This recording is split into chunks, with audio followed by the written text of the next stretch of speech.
जय जिनेन्द्र।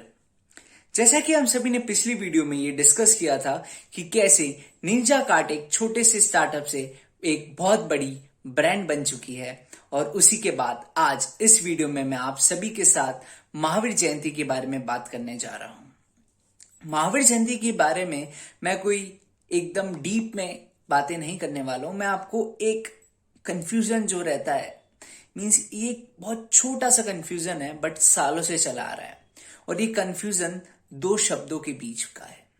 सिर्फ दो वर्ड्स ऐसे हैं जो इस हैं, ये एक प्रकार से धार्मिक भावना को आहत कर सकते हैं। कैसे कर सकते हैं? एक्चुअली सालों से हम देखते आ रहे हैं कैलेंडरों में, यहाँ तक कि न्यूज़पेपर्स में भी, एंड बहुत सारी जगह वहां पे लिखा होता है महावीर जयंती।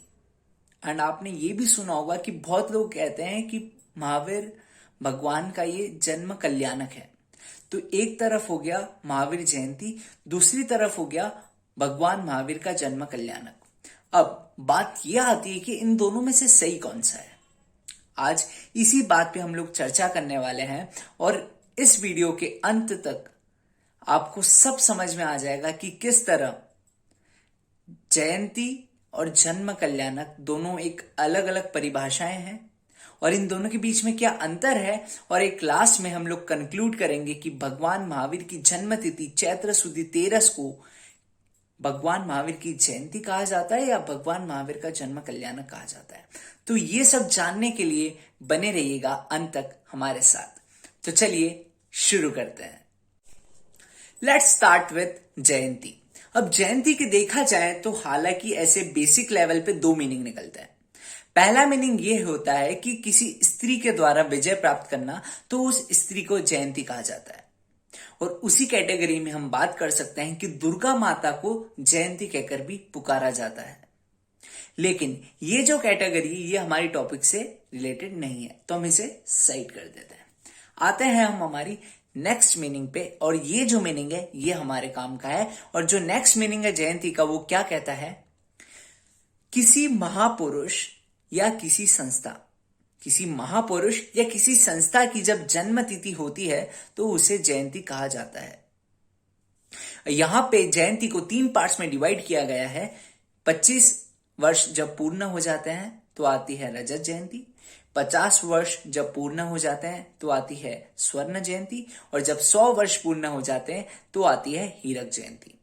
तो हम यहाँ पे ये कंक्लूड कर सकते हैं कि जयंती का जो यहाँ पे मीनिंग है, जो हमारे काम का है, वो क्या है कि किसी महापुरुष या किसी संस्था की जन्म तिथि को हम जयंती कहते हैं। राइट? तो लेट्स स्विच ऑन टू जन्म कल्याणक। जन्म कल्याणक, जन्म का अर्थ होता है बर्थ, और कल्याणक का अर्थ होता है कल्याण करने वाला या द वन हु वेलफेयर्स। ठीक गर्भ कल्याणक के 9 महीने बाद, आफ्टर द 9 months ऑफ गर्भ कल्याणक, द जन्म कल्याणक इज सेलिब्रेटेड। और जन्म कल्याणक के समय स्वर्ग से देव और देवियां धरती पर पधारते हैं। देवों के राजा सौधर्म इंद्र उनकी रानी सची देवी के साथ जब ऐरावत हाथी पर बैठकर उस महल में पधारते हैं जहां पर तीर्थंकर भगवान का जन्म होता है, तो बहुत ही प्रफुल्लित हो जाते हैं वहां का वातावरण देखकर। सब जगह खुशहाली छाई हुई है, और मानो सेलिब्रेशंस की तैयारियां चल रही है, और बहुत ही आनंद और उत्साह उमंग वहां पर ऐसा देखने को मिलता है कि मानो आप स्वर्ग से आए हैं, लेकिन स्वर्ग जो रियल है वो यहीं पे बना हुआ है। तो वो लोग क्या करते हैं, वो लोग भगवान के शरीर को, जो छोटा सा शरीर रहता है, उसको सची देवी अपनी माया के साथ, अपनी माया का इस्तेमाल करके बिल्कुल प्यार से, बिल्कुल कोमल हाथों से अपनी माया से उन्हें उठाती है, और अपने साथ सौधर्म इंद्र, सची देवी और भगवान, सौधर्म इंद्र और सची देवी माता भगवान को लेकर ऐरावत हाथी पे बैठकर वो लोग जाते हैं सुमेरु पर्वत पर। सुमेरु पर्वत एक बहुत बड़ा पहाड़ है। उस पहाड़ के ऊपर, सबसे ऊपर एक जंगल है जिसका नाम है पांडुक वन। उस पांडुक वन के अंदर एक पांडुक शिला है। पांडुक शिला पांडुक वन के ठीक ईस्ट डायरेक्शन में, पूर्व दिशा में, एक बहुत बड़ी स्फटिक मटेरियल से बनी हुई एक स्टोन है, जिसपे भगवान का जन्माभिषेक या जन्म महोत्सव मनाया जाता है।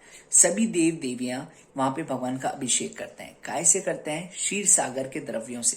क्षीर सागर एक बहुत पवित्र सागर माना जाता है और उसका द्रव्य भी बहुत पवित्र माना जाता है। उसी द्रव्य से 1008 कलशों के द्वारा भगवान का अभिषेक होता है, जन्म महोत्सव होता है। उसके ठीक बाद भगवान को नए वस्त्र और आभूषण पहना दिए जाते हैं। उसके बाद भगवान को वापस महल में लाया जाता है। महल में आकर फिर वापस सेलिब्रेशन में लग जाते हैं सब। वहीं पर सौधर्म इंद्र महल में एक नृत्य नाटिका, एक म्यूजिकल प्ले वहां पर प्रेजेंट करते हैं, जिसका नाम होता है आनंदोद्यत नाटिका। और इस नाटिका के बाद बहुत सारे अलग अलग क्रियाएं, रीति रिवाज, सेलिब्रेशंस मनाए जाते हैं। और फिर भगवान के जो पिता श्री किंग रहते हैं वो भी बहुत सारे पूरी नगरों में मिठाइयाँ बंटवाते हैं। हर जगह खुशनुमा माहौल रहता है, ऐसा रहता है मतलब मानो रियल हेवन, सच्चा स्वर्ग कह सकते हैं हम, वो बिल्कुल देखने को हमें वहां पर मिलता है और ऐसा जन्म महोत्सव मनाया जाता है। अब बात करते हैं जन्म कल्याणक और जयंती के डिफरेंस के बारे में। जयंती शब्द का अर्थ जो कि हमने समझा कि किसी महापुरुष या किसी संस्था की जन्म तिथि, तो क्या तीर्थंकर भगवान के लिए भी ये शब्द इस्तेमाल करना सही होगा? क्योंकि वो एक ऊंचे पद पर विराजमान है, सभी से ऊंचे, पूरी विश्व में सबसे ऊंचा स्थान उन्हीं का है। तो क्या जो हम क्या कह सकते हैं टाइटल्स, क्या कह सकते हैं जिस शब्द का प्रयोग हम लोग महापुरुष या साधारण मनुष्य के लिए भी करते हैं, उस शब्द का प्रयोग क्या हमें भगवान के लिए करना चाहिए? नहीं ना। इसीलिए सिर्फ इसी विचार के कारण भगवान का जो जन्म तिथि होता है या भगवान की जो जन्म तिथि होती है उसे हम जयंती नहीं, जन्म कल्याणक कहकर पुकारते हैं। क्योंकि वो 3 लोकों के नाथ हैं। उन्हें हम कैसे जयंती शब्द का उपयोग करके उनकी अवमानना कर सकते हैं? बल्कि जब हम जन्म कल्याणक शब्द का प्रयोग करते हैं तो हमारी तरफ से भगवान के प्रति एक अहोभाव की भावना जागृत होती है। तो इसीलिए किसी भी तीर्थंकर भगवान की जन्म तिथि को हम जयंती नहीं, जन्म कल्याणक कहकर पुकारते हैं। हाँ, तो नेक्स्ट वीडियो में मैं आप सभी के लिए एक दीक्षा सॉन्ग, एक रिक्रिएटेड संयम सॉन्ग लाने वाला, and I hope you all will be liking it. आप सभी सुनेंगे ना वो दीक्षा सॉन्ग? जय जिनेन्द्र।